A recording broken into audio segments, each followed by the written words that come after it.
Hello, everybody, and welcome to the Monday Open, hosted by the Vantage private client team. My name is Ollie, and joining me today we've got Steve. How you going, Steve? I'm good, Ollie. 2 wins on the trot for the Seagulls, and commiserations to Bunny supporters being beaten by the mighty Raiders. We love it. And happy Easter as well for last week for all those who do celebrate. But moving now into the video ahead. So I won't go too much into detail for all the agenda here. It's all going to be quite familiar for everybody. But I do just want to remind everybody that any advice that we give is general in nature and does not take into account your circumstances. Any projections are not guaranteed, and past performance is not always a reliable indicator for future performance. So, moving into the top 10 traded products from last week, I found it quite interesting. We've got a fair few currency pairings in there. See the Aussie dollar, the Australian dollar in there twice, which I don't think we've seen for a fair while. But how about you, Steve? Any surprises? No real surprises. Obviously, the safe haven being the Aussie Swiss. But I guess also a surprise would actually be the silver dropping out and a couple of all future pairings. But yeah, looking into last week, we did have a lot of news. We also had the daylight savings as well as public holidays. But the major sort of announcement with the New Zealand, so the actual official cash rate being on hold. The monetary committee basically said that the Middle East conflicts raises inflation concerns as well as dampens growth. Similar to other sort of central banks, they also focus on keeping inflation expectations in check and low inflation in the medium term. They've also said that the balancing between quick action on inflation and not hurting the sort of recovery. So it was a more of a hawkish read from New Zealand, and I actually saw the Kiwi strengthen against US dollars. But basically, a lot of the sort of risk on currencies have seen a reversal, especially today. We also saw the China data. So China, the actual PPI, so producer price index actually increased zero point 0.5, ending a 41-month streak of decline. So that was a plus for the second biggest economy. We also saw Canadian data remain, the unemployment rate remained at 6.1%, which did actually lead to the CAD weakening against the US dollar after especially January and February, where it shed 100,000 positions, but it was up by about 14,000. The US, we saw the FMC minutes, which was just showing their willingness to actually consider interest rate hikes. A lot of sort of mixed coming out of the US, but most of it was really around the headlines, especially over the weekend. So we saw Trump originally during the week, he extended the sort of ceasefire deadline. And then basically JD Vance came out saying that basically the US and Iran peace talks have actually failed to reach a agreement. So we've actually seen quite a few gaps this morning and a lot of uncertainty and gain. It seems like a bit like deja vu. What are your thoughts, Ollie? Pretty much exactly as you share there. Personally, I do think markets were quite optimistic to think a deal could be reached by this weekend. It seems like when the initial 10-point plan came out, it was, obviously it showed that the two parties were miles apart. So I'm not too surprised to see the markets move like they did at the open today. We have seen, as you say, a fair drop in a lot of markets, but it look like they are starting to close the gap, but it's very risk on, risk off flows for it, and I'm not too sure where they go next. Yeah, no, that's a really good point, especially the risk on, risk off approach. So we're seeing obviously a lot of volatility, which leads into this week. So with this week, we do have quite a difference of um, data points. So we've got locally within Australia, we've got the unemployment rate. So it will be interesting to see how the unemployment rate is tracking. Previously, we saw 4.3. It's still expected to be 4.3, but the employment change to see whether we've obviously seen the Aussie, especially today, that's dropped significantly post obviously the no deal, I guess you could say. Obviously, China, we're going to see a lot about the sort of China sort of economy and just see how, especially the exports and imports, that's going to be key to see how that marries up against also the Aussie dollar. as well as how they're going from the second biggest sort of economy. We'll see the UK GDP, as well as the Eurozone CPI. So that will be good to see how a lot of that is impacted. A lot of the sort of readings across most global economies is really going to be around the inflation. So it really puts a spotlight on that. Within the US, there is probably a little bit less sort of data overall, but we're going to see, I guess, the sort of jobless claims as well as the PPI. But a lot of it's going to actually be the IMF meeting. So we've got the IMF meetings this week. So the International Monetary Fund meetings, where we're going to also have a lot of the central bank speeches. So we've got quite a list of different speakers across the world. A lot of it's probably going to be really centered on what's happening, obviously, with the US and Iran, and really talking about the impacts of that, I guess, the global impact, inflation, elevated inflation, those sort of themes that we're really seeing. So, a lot to really digest. It's one of those things where it's going to be most likely very volatile this week. So, it's going to be very hard to kind of figure out. But yeah, Ollie, what's your thoughts about all the sort of IMF and the central bank speeches? Well, I'll touch on the IMF a little bit later in the questions, but overall for the IMF meetings, I think I am very much expecting the energy crisis and the oil prices to be at the forefront of what happens on there. Obviously, we don't know what the outlook's going to be for reopening the strait, but I think we'll see some interesting comments with regards to how they plan to tackle inflation.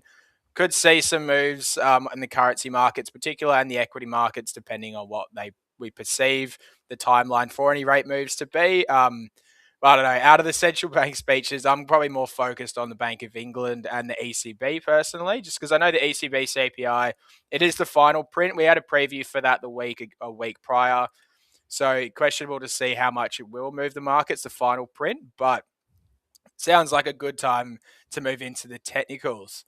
So, for the technicals, kind of keeping on the theme for the Eurozone, the first market I wanted to touch on was actually, or is the Euro against the US dollar, starting out on the weekly chart just here. So, as we can see on here, prices have been ranging between the 1.14 to the 1.19 for coming on about 6 months now, maybe about 9 months actually, once we did break that resistance above 1.14 in Q2 last year. Since then, we were ranging between, and we found a 4-year high, I believe, around the 1.2. That was in late January, and then we've since had a sell off to find support at its previous resistance from 2025. So I'm highlighting this key area here because we can see that the prices on the weekly candles did test and failed to hold and close above the 1.16 for the 4 previous weeks prior to last week, when we did see a strong push and a close above this key level to close above its 20-week moving average as well. So for this one, I want to see if the prices are going to continue to move higher to maybe retest its next psychological price points around the 1.18 or 1.19, or if we will find a resistance at these key levels and then trade to retest these lows and go further into its moving averages. We're looking on our indicators for this one. We can see the MACD is below its signal, which adds to the bearish pressure, but we can see some convergence. So keep an eye on that as a potential signal for a change in direction. Got the RSI is pretty much parallel with its signal. So waiting for some divergence to give a bit of a clear indication of what we could be seeing. So I'll move this one into the daily chart now. And again, we can see after we did find support at the 1.14, we've been in a pretty solid uptrend. We can see this is signified by the sequence of higher lows alongside higher highs. You can see our 20-day moving average has crossed over its 200-day moving average, which not going to be the most significant on that one for the moment. But if we do see a crossover of any of the other moving averages, we could see a bit of a move higher. See, the MACD is above its signal, so that adds to the bullish pressure, but then simultaneously adding to the bearish pressure, we've got the RSI, which is looking to converge on its signal line. So if I am a buyer in this market, first of all, I would like to see prices take out the highs from last week and hold. Love to see a retest of the 1.18, which as I scroll out, you can see actually did act as a key resistance point for multiple occasions last year.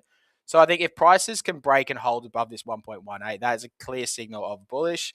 So I would be looking for an entry to look to target these most recent swing highs. But again, this is a very tried, tested, and held resistance for multiple of occasions in the previous year. So if we see the prices move higher to start the week and find resistance at this sort of level, I do think we could then see prices move back into the moving averages. Similarly, though, if we don't even make it that far and we fail to take out last week's highs, I do think we will look to trade lower back into the moving averages and maybe look to retest that support sort of range. So the next market I want to look at is the ASX 200, also known as the SPI 200 on the Vantage platform. So scrolling back out to look on the weekly chart. So for last year, we were in a pretty solid uptrend from April, and then we did touch on an all-time high before selling off. Prices did then look to make all-time highs quite consistently over 2025 and early 2026, and then traded back to find support at its key moving average levels. So for the weekly chart now, we can see prices did hit an all-time high towards the start of March. We had a very strong sell-off where prices looking to find support just below its 100-week moving average. And we've since had a pretty strong recovery. It's looking to make a V-shaped recovery.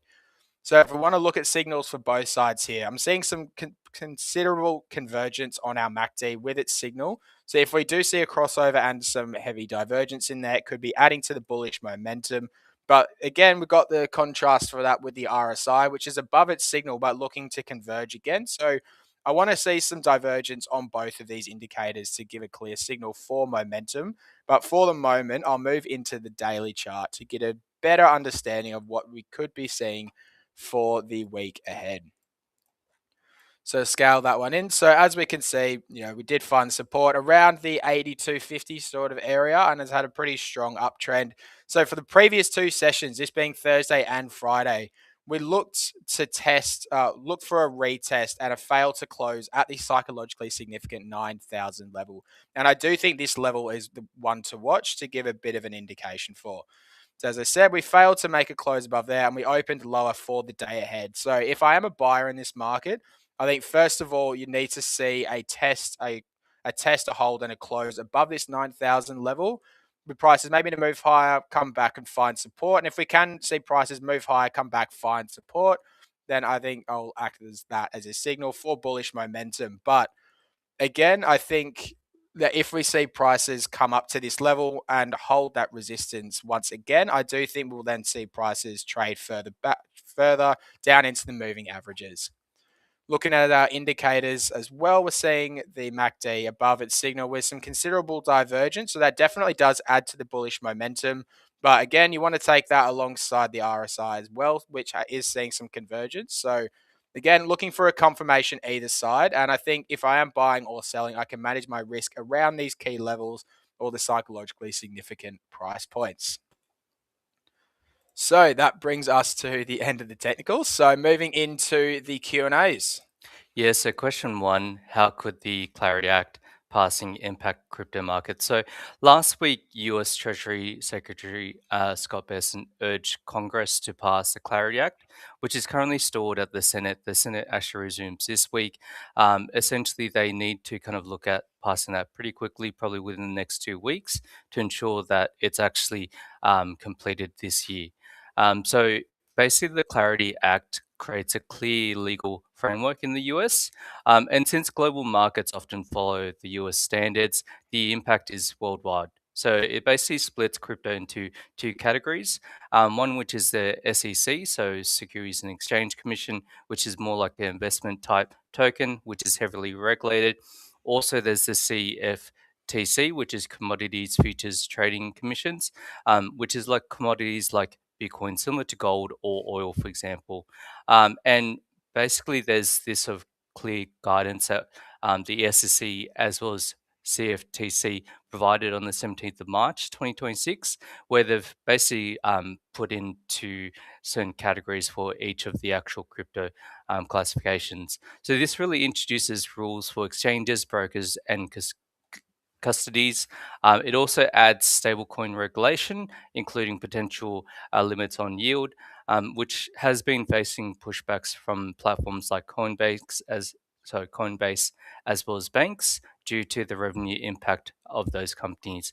I guess bottom line is that it removes that sort of grey area and replaces it with clear rules when it comes to legislation, which could potentially unlock a lot of institutional money on the sidelines and be positive for crypto, for example. Watch this space with the crypto, and I'll take it away for question 2. So, how could the IMF meetings impact central banks? So, the IMF meetings allow central banks to align their policies with global conditions, receive assistance, and coordinate on issues. So, for the meeting ahead, as I mentioned before, it is expected that the key issues discussed will be the energy crisis, oil, and its impact on inflation. So, what this meeting ahead can do is that it opens the forum for central bank heads to provide an insight into the perceived risks and provide guidance on how they plan to address these key issues, most commonly done through monetary policy and interest rate adjustments. So, for financial markets and the traders, we could see an increase in volatility during the IMF meetings as traders and markets look to price in the perceived interest rate moves ahead of time. Okay, so that brings us to the end of the video today. So a recording of this will be uploaded on YouTube once we have concluded.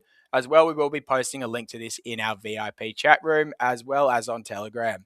As we mentioned as well, anybody who is looking to send in some questions for the Monday Opens, please feel free to do so through the VIP chat room or send them through to your relationship manager directly.